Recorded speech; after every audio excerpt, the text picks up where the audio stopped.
State lawmaker has House chamber ban revoked after viral scuffle left him hospitalized. State Sen. Colton Moore was banned from entering the House chambers after criticizing the now-deceased former Speaker.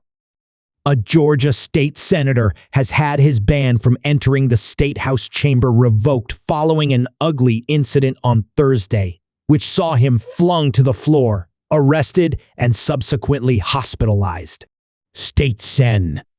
Colton Moore, a hardline supporter of President-elect Trump, who previously tried to have Fulton County District Attorney Fani Willis impeached for indicting the former president, was involved in a heated exchange at the entrance to the House chamber where officials refused him entry to attend Gov.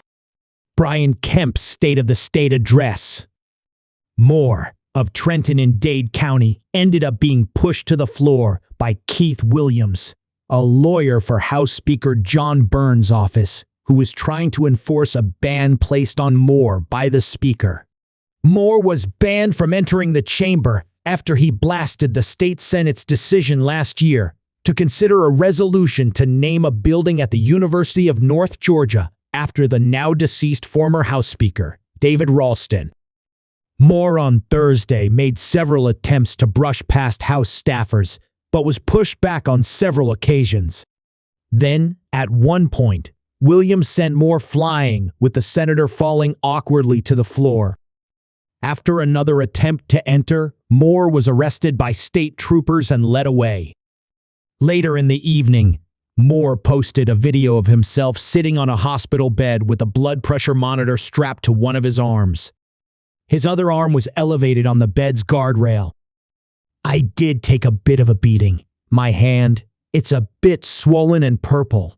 We're waiting to get some x-rays to check it out," Moore said. "Today, they took my freedom and liberty away as I was fighting for your freedom and liberty.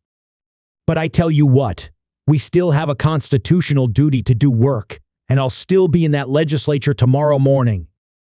Thank you all for the support." Burns initially said that the incident was incredibly unfortunate and said that Moore had created a dangerous situation when he chose to use force against our law enforcement officers, dedicated doorkeepers, and House staff. Burns said that the integrity and decorum of this House was non-negotiable, period. On Friday, Burns, a Republican from Newington, lifted his ban after state Senate and Republican Party leaders lined up to support Moore. He said that Moore's desire to cause a disturbance and gain notoriety in the press broke long-standing rules and precedents of decorum that each member of the General Assembly has a responsibility to uphold. But he said he'd admit Moore for joint sessions without an apology because Ralston wouldn't have wanted the legislature's work to be hindered. For this reason, the Ralston family has expressed to their family here in the House that they desire for our chamber to resume business as normal, with all members of the General Assembly present for any future joint sessions with or without the apology they and the House deserve, Burns said. Moore's ban had stemmed from a speech he gave last year blasting former Speaker Ralston, who is also a Republican. Moore accused Ralston of using his office to delay court cases for criminal defendants he had represented as an attorney. Ralston claimed in 2019 that his actions were entirely legal. This body is about to memorialize, in my opinion, one of the most corrupt Georgia leaders that we are ever going to see in my lifetime, Moore exclaimed at the time. It's not the first time Colton, a self-described RINO wrangler, has clashed with his Republican colleagues.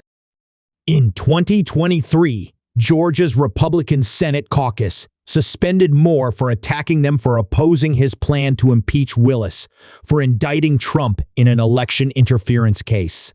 Moore was the most prominent backer of a special session to impeach and remove Willis or defund her office, winning Trump's endorsement. Kemp denounced the call as some grifter scam to raise campaign contributions for Moore.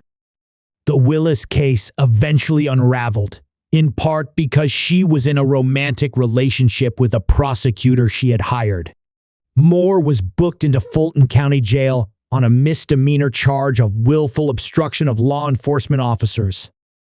After Moore took a mugshot, imitating one Donald Trump famously took at the same jail, a supporter posted Moore's $1,000 bail. Lieutenant Edward Starling, a trooper's spokesperson, said he had no update on whether charges would be dropped,